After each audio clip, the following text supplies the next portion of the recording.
How you doing? Welcome to another episode of the Godfather Minute with me, Alex Robinson. And I'm Johnny Ola from Miami. I'm Larry David, pretending to be Johnny Ola, pretending to be from Miami. We're here to talk about minute number 24 of the Godfather Part II. Part Deuce. You ready, Alex? I'm ready. Repeat after me. E minuto. Numero 24. 24. You know, I should have guessed that one first because this is probably the maybe in the top 3 you would have gotten right. Yeah, that's probably true. Yeah, minute 24 of the Godfather Part II. Tell us about it. Well, tell me about it.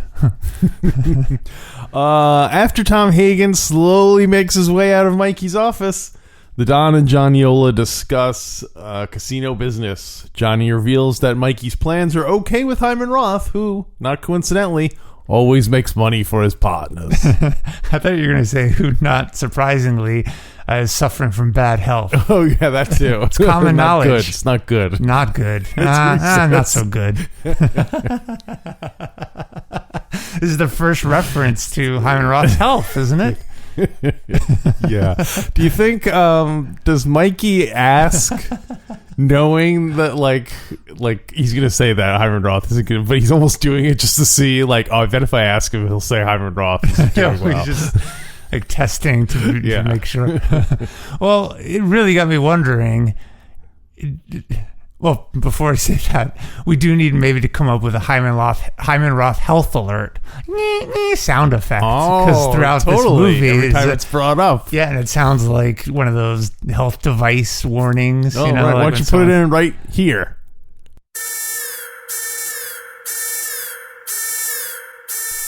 All right. What'd you think of it? That was pretty good. I like it. It definitely gets your ear. Definitely draws your ear. Oh, it should be. Maybe we change it and make it like a cash register is going, because he always makes money for his partners, even though he is in poor health. Got it. Okay, so something more like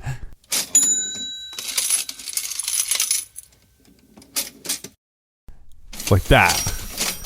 Yeah, how'd you like it? It was good. It was more on point. We're getting there. Closer. Okay. Warmer. I knew you would like it like that. I was wondering if Michael... So it seemed odd that Johnny Ola reveals to Mikey that Hyman Roth is in poor health. Mm-hmm. Is that a way that Hyman Roth and Johnny Ola are being strategic, that it would let Mikey let his guard down? Yeah. I think that's like his tell brand. Him I'm having a heart attack again. Johnny, if he asks, tell him I'm not well.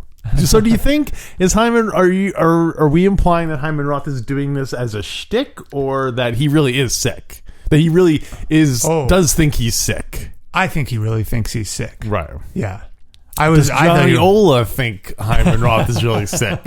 Or does he just know that? No, Johnny Ola... Does he just say whatever the boss tells him? If Hyman Roth says he's sick, then he's sick. That's right. But I think Johnny Ola knows that Johnny Ola is not sick, but Hyman Roth is convinced that Johnny Ola is also sick. Wow, that's like the act, like hypochondria by proxy. Yeah, that's why he has Johnny Ola. He's eating oranges. It's Munchausen's by proxy, right? Yeah.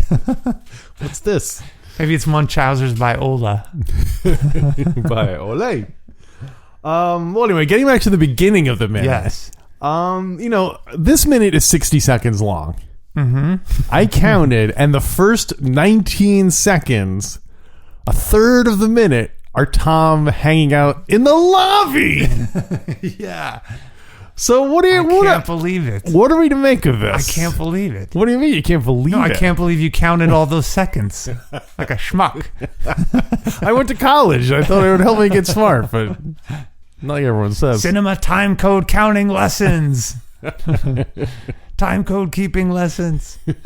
Well, there is some dialogue in a part of that. Oh yeah, there is. Mikey and Johnny Ola. They wait till that door is shut, though. Yeah, you see Yeah. Tom, he is out. Mm-hmm. He is on the outside of that Once glass. again, he asks, "Hey, if you need me for anything, let me know." Oh, it's so sad. Pitiful the way he says it with that kind of fake laugh. Well, let me know if you need me. I'll be outside. And then he just kind of like Well, to put the ahead. nail in the coffin, Mikey then says, "Just tell Rocco that we're waiting, Tom." Yeah. So not only does he have to leave, then he has to tell Rocco because Rocco's going to come in. I guess. Oh. And so he doesn't. He got stepped over by Rocco. Do you think he walks out into a lobby, and he there's some people standing there, and he talks to them, and they kind of ushers them out, and then he just kind of stands there. So are we to take this as some kind of passive aggression that he is not telling Rocco that they're waiting for him? Like he doesn't just go and immediately get Rocco. He just kind of like stands there like He waiting. mingles. Rocco. Yeah. The way Al Pacino says, "Get Rocco." Tell Rocco we're waiting. But anyway, so what's the conciliary's job isn't it to monitor and vet the people outside, put them in order, prepare them? So maybe the dialogue outside is, "Hey, your request to Mikey, or the reason you need to see me, it's going to have to wait. There's someone in there now." Rocco's so I'm cutting the assuming line. He's all like, "Oh, Rocco's so much more important than you. Do you stand that?" He's like doing it through that. Like, I can't believe you're getting stepped over for Rocco. You're getting stepped over for Rocco Lampone. Yeah. Well, and Rocco's not even waiting in the lobby. Yeah. And Tom sounds like, "Where's Rocco? I told him to wait in the lobby." Well, because I guess Rocco is taking Johnny's men to get food. Because remember he just said, yeah. "Oh, Rocco, give them some oranges, Rocco." Oh, so maybe they're waiting for Rocco because he's supposed to bring Johnny's men back, not because Rocco needs to be in the room. But that's even worse, that Johnny's men are in the office and Tom is in the office. No, it's lousy. Could you have the caterers come and send them in so they can sit in on this meeting? Basically, Tom, everyone but you. Could you come in here and you stay outside? That'd be such a terrible game. Like he says, "Oh, Tom, we need you inside." And Tom comes inside and he goes, "Close the door, please." Tom, close the door. "Would you mind taking these plates? Johnny's men have finished eating and we want to clear the room." He makes us shut the door first. One of Johnny's men dropped a glass. Could you I need you to clean it up. That's the way you control someone in this world. You get them to clean something up. Yeah. Now clean it up. No, Bafungu, you, Michael. I said clean it up. You just told me to prepare dinner. You just told me to bring these plates in. If I were to clean this up, a judge could prove that I had something to do with that I was taking orders from you. Well, hey, one other thing. Did you notice the people out in the lobby that Tom conversed with? I noticed them, but I didn't know who they were. So I believe from several years ago when I saw the Godfather saga that is Sonny's daughter who's asking Michael's permission to get married to her fiance. Could be outside. Could be a fiance. I'm pretty sure that was the next group. Interesting. Yeah. So is it like in GF1? It was his daughter's wedding day. That's why everyone. So is it like anytime there's a party, like you wait to talk to Michael? No wonder he doesn't want to have parties and wants to send everyone home. It's not. My daughter's not even getting married, and I have to grant these favors. That's probably why when he went to Las Vegas, he was just like, "Let's shut down the party," because like he didn't want people lining up to start asking him for favors. And no Sicilian can refuse a request on their day they take over. They do a hostile takeover of a casino. That's the. I like how the culture evolves. It's no longer just your daughter's wedding. Now it's like bar mitzvahs because they're intermarrying. It's like. Oh, that's why in GF3 he also says, I'm going to listen to Tony Bennett records. He's slighting Johnny, but he's he knows that's not yet written in the code. Like, oh, if he's listening to Tony Bennett records, we can't ask him for favors.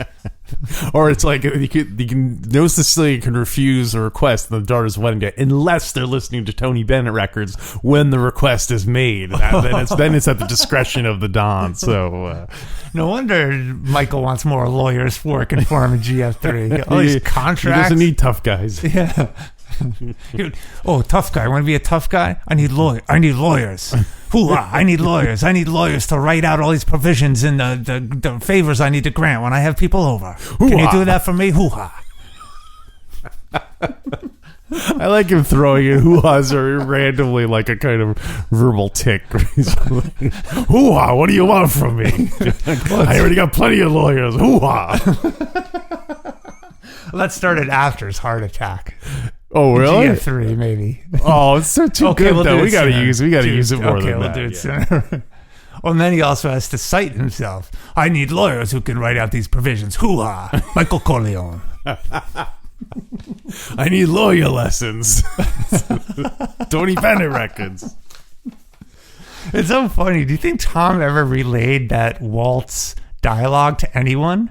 Or was it just Walt's, Hagen, and the wait staff, Walt's wait staff that witnessed that? Did everyone ever learn about that whole dancing lessons, acting lessons? And, I know band leader.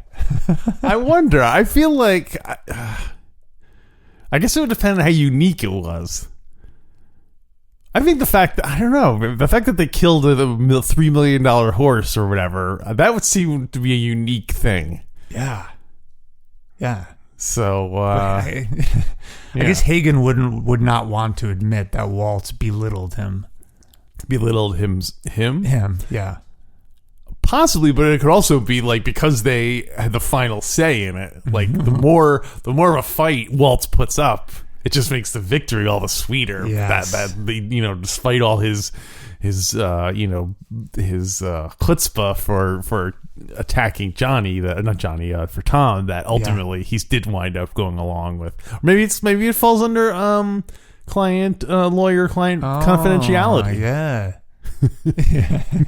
Sorry, Kay. If I were to tell you what he said when I cut off his horse's head, that would be admissible in court. Well, when Hagen comes back, doesn't Don Corleone say, "Oh, how was it, Chip?" Tom? Yeah. He's like, "Oh, it was fine. I slept on the plane." Yeah. I guess he doesn't go into, well, he belittled me. He called me a kraut. And as you know, I'm German-Irish. And he also, he referred to John. Like, Tom, I didn't need all that. It's TMI. The whole way back on the plane, he's all stewing about it. Nervous guy calling me a kraut. Give me kraut. He's just talking to anyone on the plane who will listen. Can you believe that? Hotshot, a Hollywood producer? Boy, I wish I could have seen the look on his face when he found his dead horse in the bed. By the way, you're now all my clients, and that's now confidential, privileged information. If you share it, you'll need to appear at court in the morning and show cause. Woo! And we're on the plane. Sure.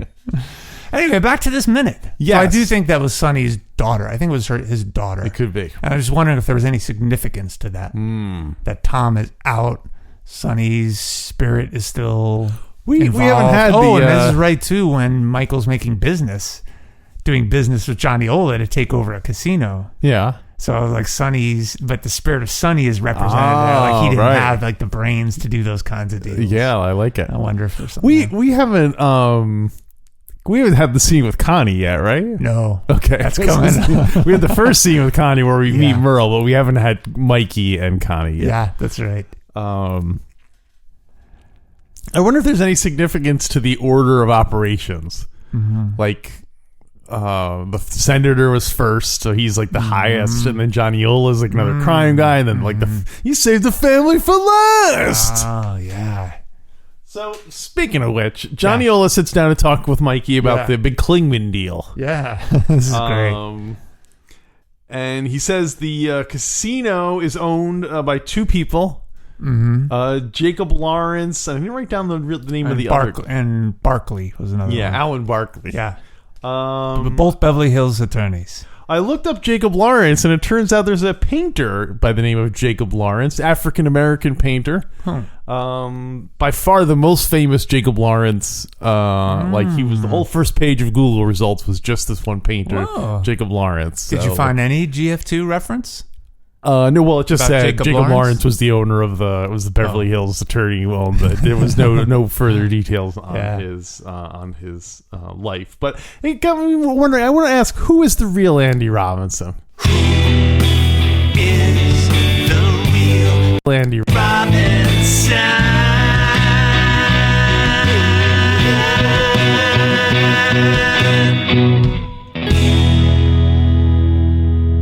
The question I have for you is this: have you ever heard your name? It's not. Both of us have names that are not entirely uncommon. Mm-hmm. Have you ever heard your name in a movie? Has there ever been a character or There's an actor, Andy Robinson. Is it Andy Robinson or Andrew Robinson? I think it's Andy Robinson. Okay. Or maybe. I don't know. He was in a lot of stuff. He was in Star Trek Next Generation, or one of the Star Treks. Yeah, Next Generation. He played, oh my gosh, what's his name? He played Picard, right? No, guy. what was the character? He played the Cardassian. The bald guy who steered the ship. Kojak, right. He steers the ship. Was he on drives the ship around. Was he on Next Generation? No, he was on Deep Space Nine. He was Yeah. a Cardassian. He was the Cardassian who was like a former spy who you weren't sure if you could trust him or not. Like a lot of Andy Robinsons I know. But never a character named Andy Robinson. I don't think so. Oh, I'm surprised. You think it'd be more common? Yeah. Although maybe you don't want characters that have common names, right? That's something I always wonder about, because I'd always heard that you do want your characters to have common names, because if they have an unusual name, let's say you name the character Lou Vigliotti, and then there's a real guy named Lou Vigliotti, he can then say that's slanderous or whatever. If it's an unusual name, it can more likely that someone can raise issue with it. Where if it's like Tom Evans, there's a billion Tom Evans. Now you got a billion lawsuits on your hands. Yeah. A class action lawsuit. I need more lawyers. It represents one. Ooh-ah. That character represents 1/1000th of each of my clients. It's a class action It's a lawsuit. conglomerate class action lawsuit. And you'll be damn sure they'll all show cause. I never heard of a movie character named Alex Robinson, but there's a comic book character named Alex Robinson, and I from an alternative comic called Alex and Axel, about a guy who was a giant robot or something. And I went to him and I said, I met the cartoonist. And I was like, my name is Alex Robinson. And he was like, huh? Like he didn't react to it at all. And he was the writer, cartoonist? Yeah, he was like, I don't know if he thought I was mad or what the deal was with it. So I'm going to sue you. Yeah, nah. You have to go before the judge in the morning to show. Woo. You have to go to a judge in the morning to show respect. So you were trying to tell me you got stepped over by a guy who had a robot. I did think it was weird that he was a cartoon and I was a cartoonist and he was a cartoonist, and he hadn't heard your not name? that he. I guess that not that I was like, oh, you should have heard of me. Sure, but like I don't know. It seems like you would Google the name or something first to see if. But you know, I'm immortal now. Yeah, and plus I got half that guy's money, so it's awesome. And the robots too. Yeah. All right, so there we go. That is the real Andy Robinson. Yeah. Wait, which is the real Andy? The Deep Space Nine one, or the one you're podcasting with? Technically, he was first. He was also in Dirty Harry. He was the villain in Dirty Harry. That's right. He was a real psycho, sick guy, real sick guy. That other one, not me. Totally. That's not me. That's my doppelganger. Do you think people that's not me. Do you think people who play jerks and douchebags and dillwads in movies and TV shows are really like that? Like people who play villains repeatedly are really like jerks in real life, or like sick? I mean, I've never studied acting. Mm-hmm. But you probably do have to get into the head of the mind and the heart of the character. Acting lessons. No, I'm a band leader. That's true. So I don't know. I can see probably less so about playing a jerk rather than being famous. Doesn't fame tend to make people more egocentric? Yeah. and jerks. Yeah. Right. I watched a movie about Steve, like a documentary about Steve Martin. Oh yeah. Like once he got famous, they named the documentary The Jerk. That's what a dick he became once he got famous. It was terrible. Is he Jerk. considered a nice guy? I Or don't jerk? know. You don't know. Yeah. I think he's considered a nice guy, but Yeah. I don't know. Huh. That was a great joke. Was That it? really was. Like I didn't see it. I can't believe I didn't see it coming. Because he tends to play jerk guys. Yeah, I guess He's so. just like with more attitudes. weirdos than like jerks. I feel like. I don't mean jerk like the jerk in the movie because that's not named well. He's not a jerk in the movie. He's like a simpleton. Well, I feel like that's something that might have changed meaning over time. Oh, really? Yeah. Back then it meant it's. I feel like for an older generation, a jerk was just kind of like a loser. Ah. So, but I feel like I think it is taking on a more like aggressive tone. Yeah, mean, nasty. Yeah. Well, Like the someone who's dumb, you wouldn't say, "Oh, look at that jerk," because it implies a certain like But I think back in the olden days, it just used to mean like a sucker, like a fool. Well, the original. You remember the original jerks, the soda jerks of the diners. Yeah, I wonder if what the deal was. Yeah. Anyway, Yeah. we'll ask. We'll answer. We'll answer. History of jerks. History of the jerk. Okay, so there are two Beverly Hills attorneys that They own it. they own the casino. Great. Yeah, pretty So, straightforward. you have Trimble's your- a good man. Yeah. Yeah. But who really owns it, Alex? The Lakeville Road Boys. The Lakeville Road Group. That's what he He says. does, yeah. The old Lakeville Road Group. Yes. Sounds like a dentist conglomerate. It's probably what The the Lakeview Road Group wants. Because they want their low, Yeah. low key. Lakeville Road Group. Later on, of course, we hear Hyman Roth refer to the Lakeville Road Boys. And he calls them boys. Yeah, that's what he later. calls them So boys, it's yeah. funny. It really stood out. The old Lakeville Road Group. I guess Hyman Roth can call him that because he's like the boss. Oh, yeah. Whereas Johnny Ola is more like a peer, so him calling them the boys would be a little too familiar.